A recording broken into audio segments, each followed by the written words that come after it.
Hello everyone, welcome to my channel Aladdin. Today we're reading aloud Aladdin. Let's start. This strange story happened in a far-off country many years ago. It is a tale of a magic lamp, a magic ring, an evil magician, and many more amazing things. But most of all, it is a story about a boy called Aladdin. Aladdin was the son of a poor widow.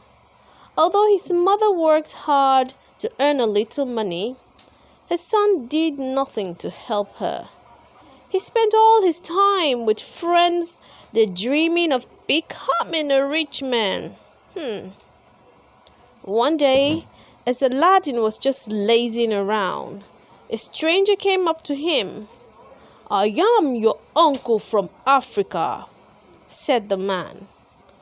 "Go home and tell your mother I am coming to visit her."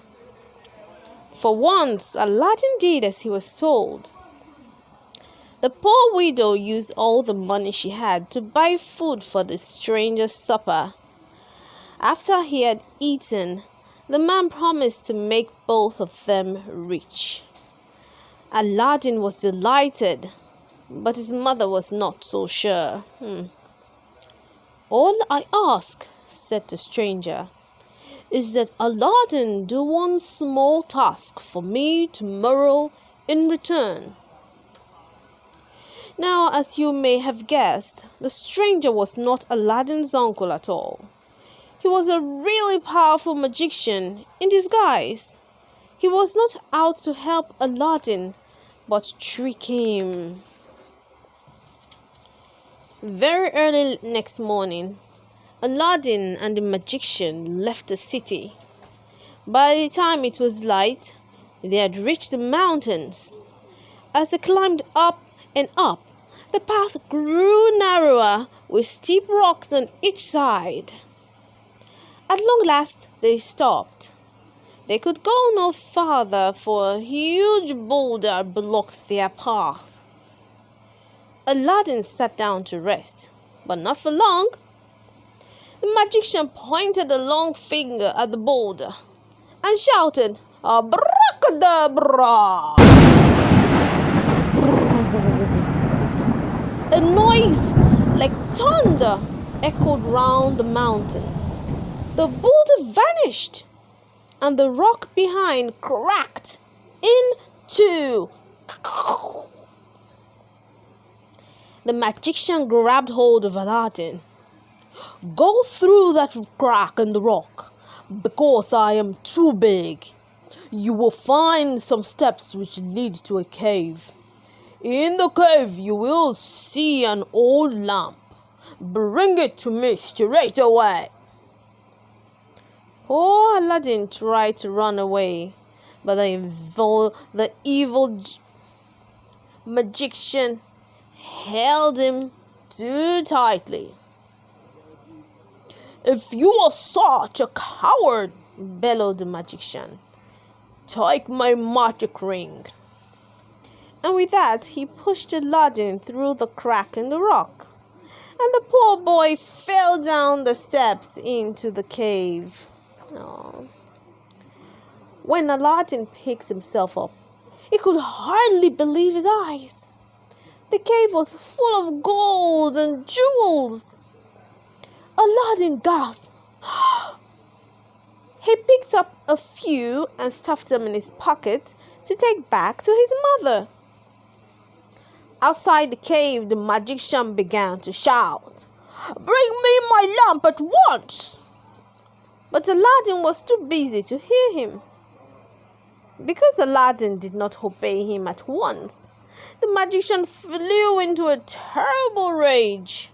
He shouted the magic word, "Abracadabra!" And the crack in the rock closed, and Aladdin was trapped. Oh no! The poor boy buried his head in his hands in despair. Now, quite by chance, he rubbed the magic ring on his finger. Immediately, the cave was filled with a loud swishing noise, and an enormous genie appeared. "I am the genie of the ring, O master. Speak and I obey." "Take me home," gasped Aladdin. "Your wish is my command," answered the genie. "But first, O master, take this old lamp. Inside is a genie more powerful than me, and you will become his master." A great roaring sound filled the air, and Aladdin found himself being carried back home by a genie twice as large as the first one. Aladdin's mother screamed with fright until he told her of his adventures and the wonderful lamp. At last, Aladdin's dream had come true, and they were no longer poor. He soon became the richest man in the land, thanks to the genie of the lamp. The emperor became his friend and invited him to court. One day, Aladdin met the emperor's daughter, and he fell in love with her at once. Aladdin dared not ask the emperor if he could marry the princess, so he rubbed the lamp and asked the genie to fill the whole of the emperor's garden with treasure. Then the emperor gladly gave his consent. Aladdin rubbed his lamp again, and a beautiful new palace appeared for Aladdin and the princess to live in. Wonderful. Far away in Africa, the evil magician heard about Aladdin's palace. He guessed at once that Aladdin had the lamp. Straight away he traveled to China. He disguised himself as an old lamp seller and waited by the gates of Aladdin's palace. "New lamps for old," he cried loudly. He didn't have to wait long before a servant brought out all the old lamps from the palace. The evil magician saw his lamp and grabbed it with glee.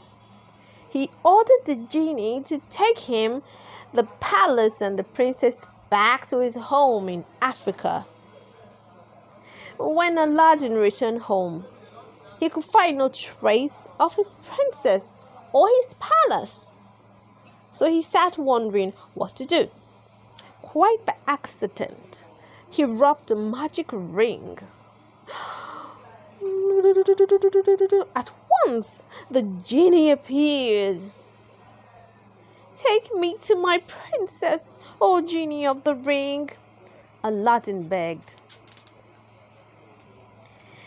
Before he could even blink, he found himself standing outside her bedroom window.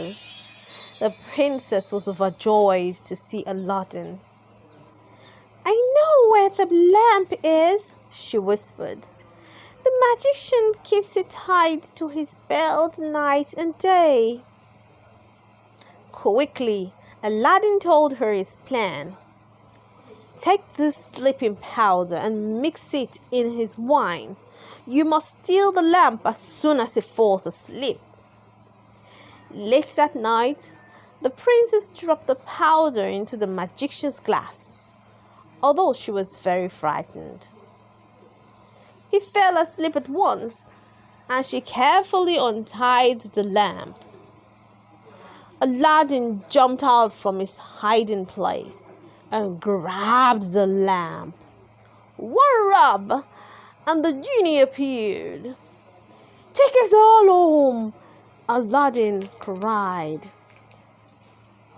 The genie's magic was so powerful, he was able to whisk the palace, the princess, Aladdin, and all the servants back home to China.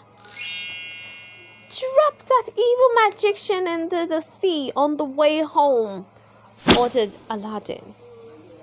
The emperor and Aladdin's mother were waiting to welcome them all back home.